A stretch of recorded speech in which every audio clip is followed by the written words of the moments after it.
अस्सलाम वालेकुम dear students. इससे पहले का जो लेक्चर था वो हमने स्टार्ट किया था मेजरमेंट ऑफ रिस्क। हमने कैटेगरीज टू कर दी, measurement of risk of single asset and measurement of risk of portfolio.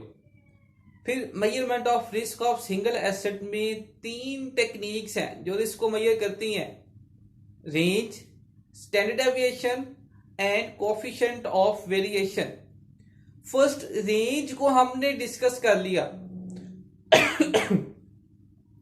अब रेंज को हमने डिस्कस कर लिया और फिर उसके बाद लास्ट में क्या पढ़ा था, रेंज की जो है वो कहते हैं कि रेंज का डिसएडवांटेज क्या है। तो रेंज का डिसएडवांटेज पढ़ने के बाद हमने एक नई टेक्निक की तरफ मूव करना था जो है स्टैंडर्ड डेविएशन। इसे लिख लेते हैं, स्टैंडर्ड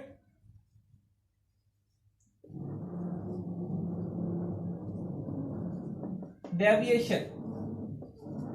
अब स्टैंडर्ड डेविएशन के नाम पर ही फोकस करें तो ये नाम से ही शो हो रहा है स्टैंडर्ड डेविएशन। डेविएशन मतलब चेंज, वेरिएशन, फ्लक्चुएशन, उतार चढ़ाव। इसे हम अदर वर्ड्स में कह सकते हैं deviation from standard. Standard deviation और डेविएशन फ्रॉम स्टैंडर्ड। रेंज का डिसएडवांटेज क्या था, वो सेंट्रल वैल्यू को, एवरेज वैल्यू को कंसिडर नहीं करती वो टेक्निक। तो हमने कहा जी एक नई टेक्निक होनी चाहिए जो इस डिसएडवांटेज को, जो इस फ्लॉ को ओवरकम करे और इस प्रॉब्लम को सॉल्व करे। तो स्टैंडर्ड डेविएशन मतलब हम स्टैंडर्ड पहले कैलकुलेट करेंगे। ये देखें, डेविएशन फ्रॉम स्टैंडर्ड, स्टैंडर्ड पे फोकस है, एवरेज पे फोकस है, एक्सपेक्टेड रिटर्न जो है मतलब एवरेज रूटीन वाइज जो है उस पे फोकस है, और फिर उसको बेस बना के हम देखेंगे कि कितना चेंज है। तो जितना चेंज ज्यादा होगा उतना रिस्क ज्यादा होगा। तो first there is need to calculate standard. Standard को कैलकुलेट करना की पहली जरूरत है। तो स्टैंडर्ड को हम एवरेज रिटर्न, स्टैंडर्ड या एक्सपेक्टेड रिटर्न, हम इसे लिख लेते हैं, इसका फॉर्मूला। इसे एक्सपेक्टेड रिटर्न भी कहेंगे, कहते हैं लोग एक्सपेक्टेड रिटर्न। स्टैंडर्ड क्या है, एवरेज रिटर्न भी कुछ लोग कहते हैं, लेकिन ज्यादातर ये दो नाम ही चलते हैं, एक्सपेक्टेड रिटर्न और स्टैंडर्ड। अब इसका फॉर्मूला क्या है जी, पहले इसको देख लें। इसको के बार आर बार से शो करते हैं। अब कुछ बुक्स में के बार लिखा हुआ है, कुछ बुक्स में आर बार लिखा हुआ है। नॉर्मली जो लेटेस्ट बुक है वेन हॉर्न की बुक आपने पढ़ी होगी फाइनेंशियल मैनेजमेंट की, उसमें भी आर बार से शो किया है। लेकिन लॉरेंस जे गेटमैन की बुक देखें, लॉरेंस जे गेटमैन की बुक देखें तो उसमें के बार से स्टैंडर्ड को शो किया गया है।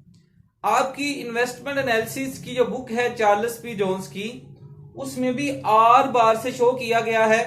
तो हम इसको लेके चलेंगे, लेकिन मैंने बता दिया आपको दोनों को कि ताकि आप कुछ किसी और स्टूडेंट से को, किसी और अदारे से जो कर रहा हो उसको देखें तो कोई कंफ्यूजन ना हो कि ये तो हमने पढ़ा नहीं। मतलब दोनों का सेम है।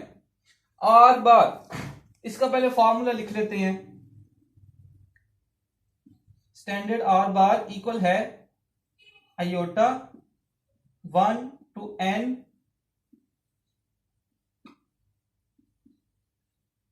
प्रोबेबिलिटी। अब इस फॉर्मूला ये है स्टैंडर्ड को कैलकुलेट करने का फॉर्मूला।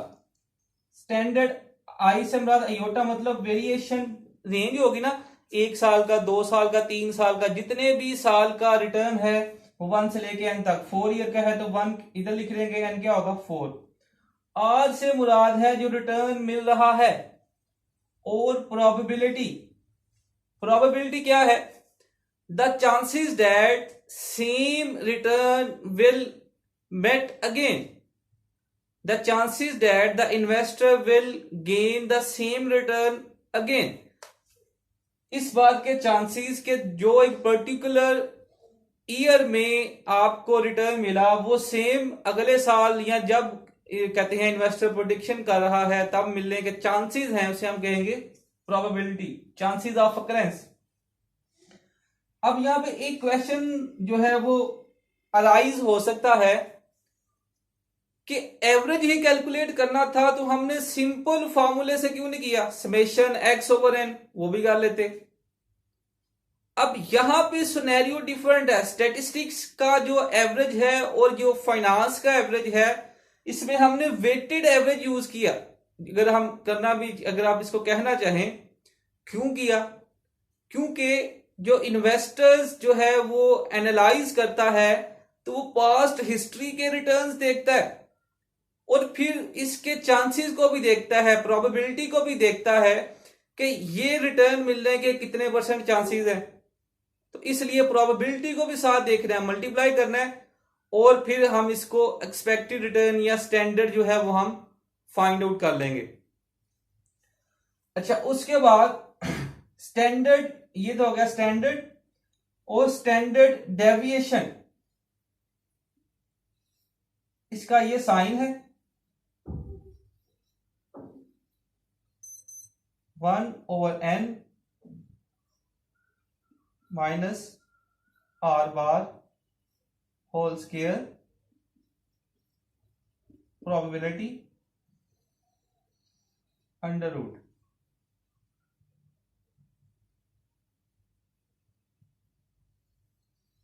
ये लें, ये आपका स्टैंडर्ड जो डेविएशन है उसका फॉर्मूला ये हो गया। ये है स्टैंडर्ड का फॉर्मूला और ये है स्टैंडर्ड डेविएशन का। अब एक मैं न्यूमेरिकल सॉल्व करता हूं ताकि ये जो चीज है ये आपकी मजीद क्लियर हो जाए।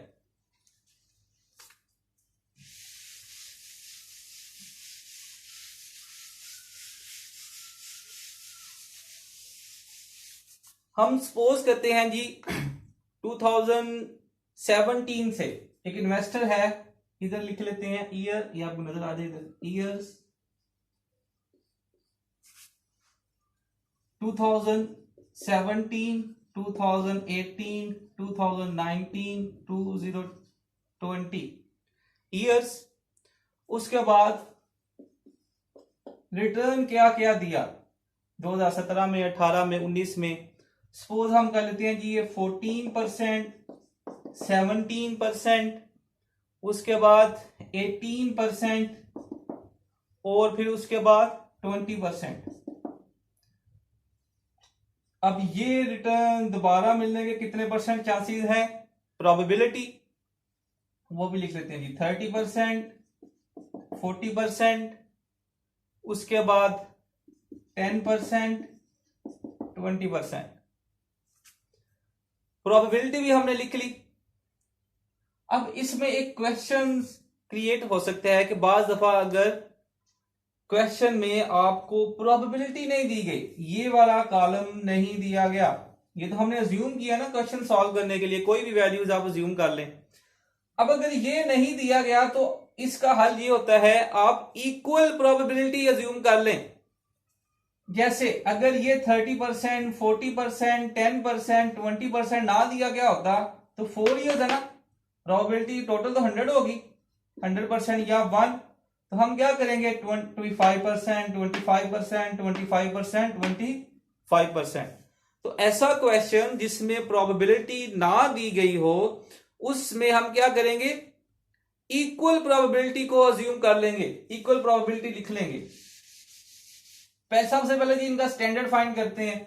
तो स्टैंडर्ड का फॉर्मूला क्या था, एन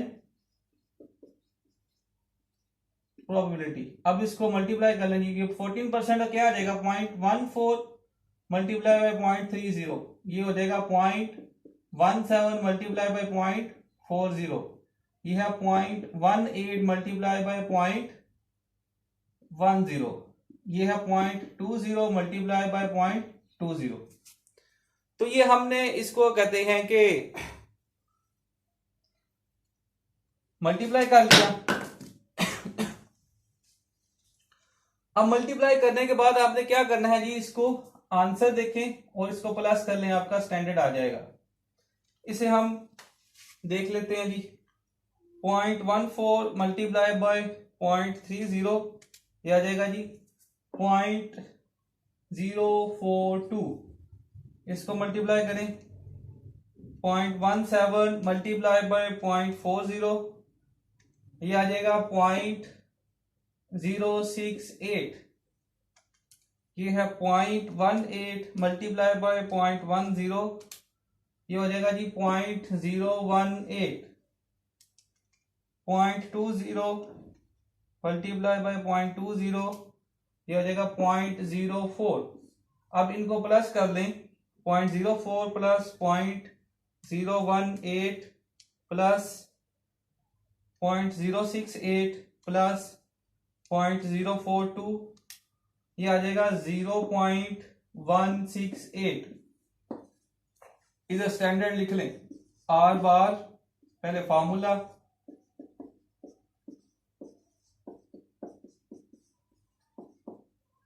ये फार्मूला लिख के ये ऊपर देख लें, सॉल्व किया 0.168 are 16.8%।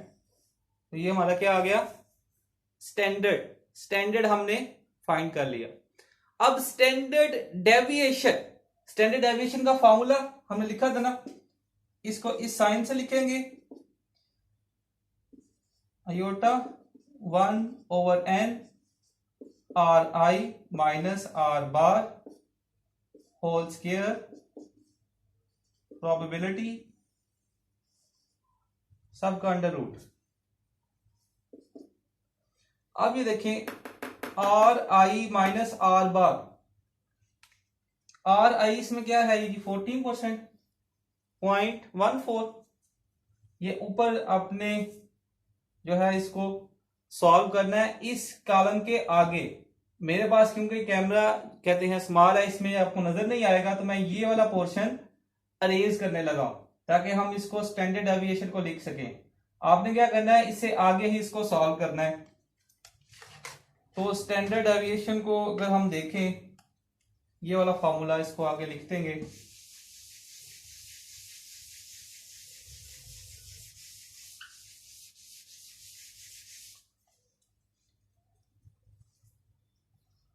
Are i minus r bar whole square probability, और इन सब को आपने क्या करना है, प्लस करना है। ये 4 है, 1 2 3 4, n की जगह 4, इधर भी n की जगह 4। आर आई क्या है जी 14%, 0.14 माइनस आर बार क्या है 0.168 होल स्क्वायर प्रोबेबिलिटी क्या है 0.30। ठीक हो गया। इस तरह आपने सारा इसको लिखते जाना है। 0.17 minus 0.168 whole square multiply by 0.40, ये क्या है प्रोबेबिलिटी। नेक्स्ट आएगा जी 0.18 minus 0.168 whole square multiply by 0.10। Next है जी 0.20 minus 0.20 whole square multiply by 0.20 minus 0.168 multiply by 0.20। तो इसको हम कहते हैं कि सॉल्व कर लेंगे, जो आंसर आए वो लिखते जाएं। इसको अब सॉल्व करेंगे सारे को, तो आएगा, इसको सॉल्व कर लेते हैं।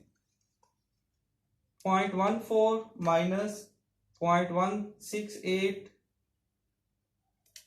ये आंसर आया।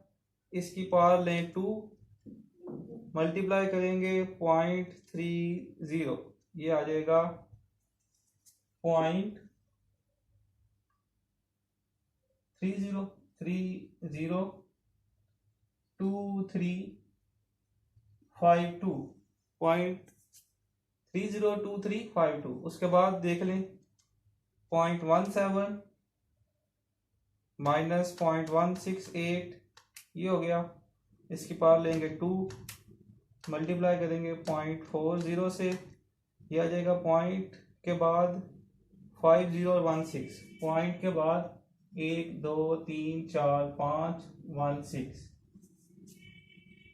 उसके बाद 0.18 माइनस 0.168, इसकी पावर 2, मल्टीप्लाई करेंगे 0.10 से, ये हो जाएगा जी 0.40, 1 2 3 4 144, उसके बाद 0.20 माइनस 0.168, ये आंसर आया। इसकी पावर लेंगे 2, मल्टीप्लाई करेंगे 0.20 से, ये आ जाएगा जी 0.002048। ठीक है, अब इसको सबको प्लस कर लें, प्लस पॉइंट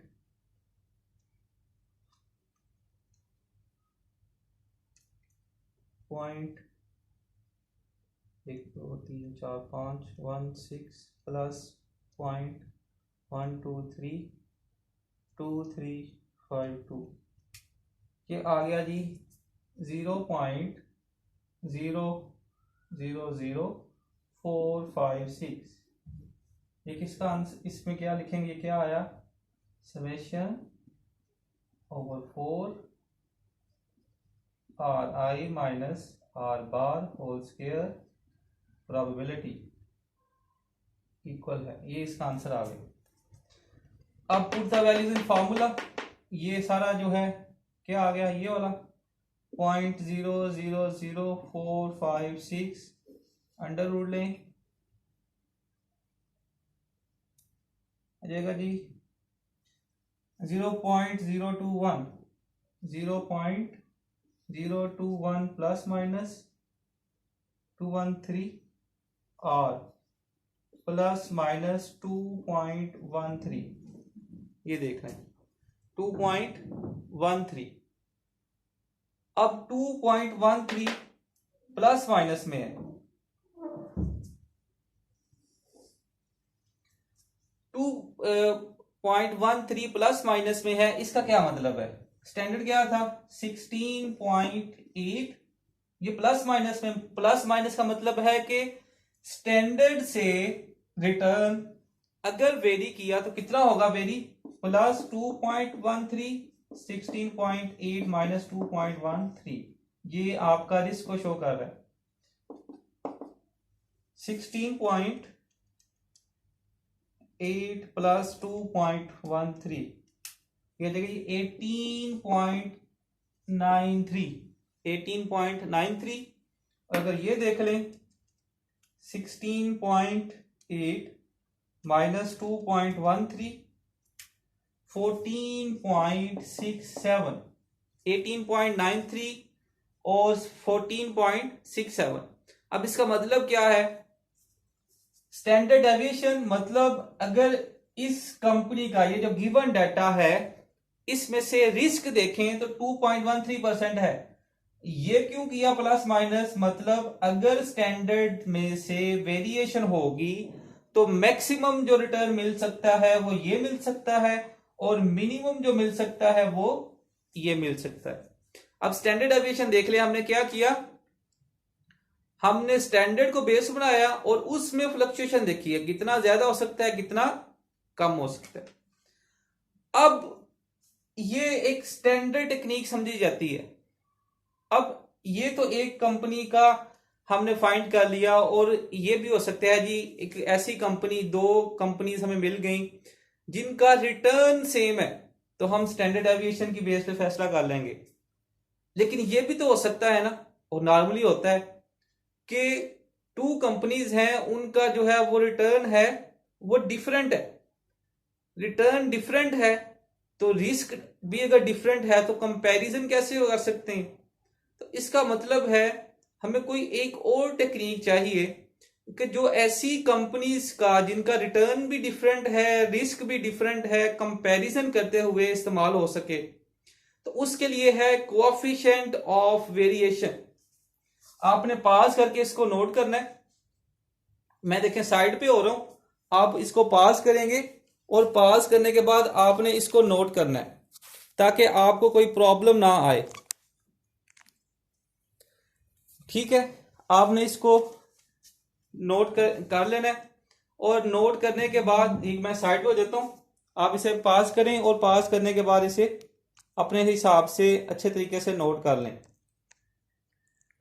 लें जी, उसके बाद मैं कहती हैं कि नेक्स्ट टेक्निक की तरफ मूव करने लगा हूं और वो कौन सी है, coefficient of variation.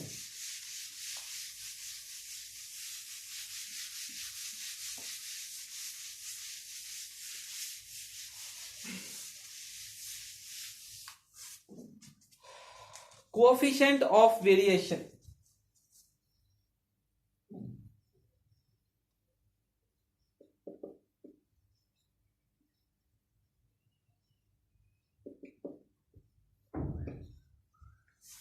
Coefficient of variation, इसे हम रिलेटिव डिस्पर्शन भी कह सकते हैं।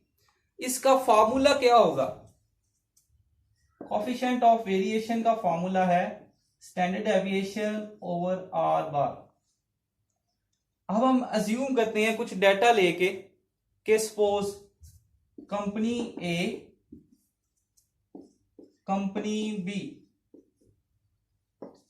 हमारे पास स्टैंडर्ड भी है, डेविएशन भी है और आर बार भी है। अब हम एक नई एग्जांपल लेते हैं टू कंपनीज का कि हमें कंपैरिजन करना पड़े किस में इन्वेस्ट हमने करना है, तो हम कैसे करेंगे। कंपनी ए का सपोज स्टैंडर्ड डेविएशन जो है वो है 4%, कंपनी बी का जो स्टैंडर्ड डेविएशन है वो है 2.9%,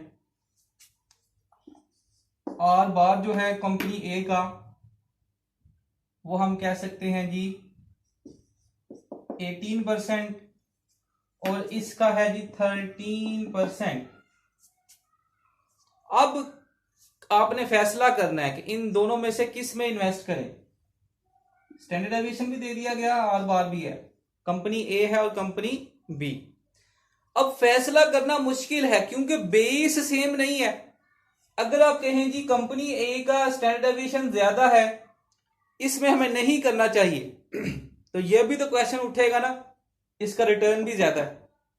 अब अगर कहें कि कंपनी बी का जो स्टैंडर्ड डेविएशन है वो कम है, तो रिटर्न भी तो कम है। मतलब कोई एक चीज सेम नहीं है। अगर ये रिटर्न सेम होता तो हम स्टैंडर्ड डेविएशन की बेस पे डिसीजन कर लेते, अगर ये स्टैंडर्ड डेविएशन भी सेम होता तो हम इसकी बेस पे डिसीजन कर लेते। अब दोनों डिफरेंट हैं और हमने फैसला भी करना है कि किस में इन्वेस्ट करें। तो इसका मतलब है एक नई टेक्निक होना जरूरी थी, कोएफिशिएंट ऑफ वेरिएशन, ताकि ये मसला हल हो जाए। पहला रेंज स्टैंडर्ड वैल्यू को नहीं लेती थी, वो हल हुआ स्टैंडर्ड डेविएशन से। अब टू कंपनीज का ये सिनेरियो आ गया। अब इस प्रॉब्लम को सॉल्व करने के लिए एक नई टेक्निक हमने पढ़ी, वो क्या है, कोएफिशिएंट ऑफ वेरिएशन। अब कंपनी ए का कोएफिशिएंट ऑफ वेरिएशन निकाल लेते हैं। फॉर्मूला ये लिखा है, आपने प्रॉपर लिखना है। स्टैंडर्ड डेविएशन क्या है जी, 0.04 divided by 0.18। Coefficient of variation of company B 0.029 divided by 0.13, 0.04 divided by 0.18, ये आ जाएगा जी 0.22 और 22% या 0.22 लगा लें, 0.029 डिवाइडेड बाय 0.13, ये है 0.223, वो 22 या ये 3 है।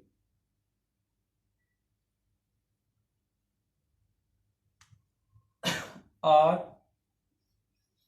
22.3%, राउंड किया मैंने, 22.3% वो 22%। अब कोएफिशिएंट ऑफ वेरिएशन भी क्या है, रिस्क को मेजर कर रहे हैं ना।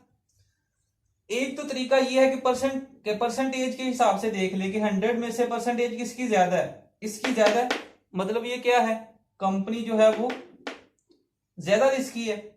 और दूसरा तरीका ये है, हम परसेंटेज को खत्म करते हैं, 0.22 है ना, इसका बटा 1 लगा दे और इसका बटा 1 लगा दे। अब 1 रुपया रिटर्न लेने के लिए कंपनी बी में 0.23% रिस्क फेस करना पड़ेगा, जबकि कंपनी ए में 1 रुपीज रिटर्न अर्न करने के लिए 0.22 रिस्क फेस करना पड़ेगा। मतलब रिस्क किसमें कम है, इसमें। वैसे देखने में क्या लग रहा था जी, ये ज्यादा रिस्की है, एक्चुअल में क्या हुआ, ये ज्यादा रिस्की है। So here according to given situation we will not invest in company B because the coefficient of variation of company B is higher than the coefficient of variation of company A. So we will invest in company A. तो ये measurement of risk of single asset जो है वो हमने कहते हैं देख लिया, range, standard deviation, coefficient of variation. अच्छा, इसमें एक और चीज पूछते हैं वेरिएंस के नाम से, कि वेरिएंस फाइंड करें। ये क्वेश्चन आपका पास पेपर में था, उसमें वेरिएंस का फॉर्मूला भी आया हुआ था जी, वेरिएंस भी आपने ये इसका फॉर्मूला है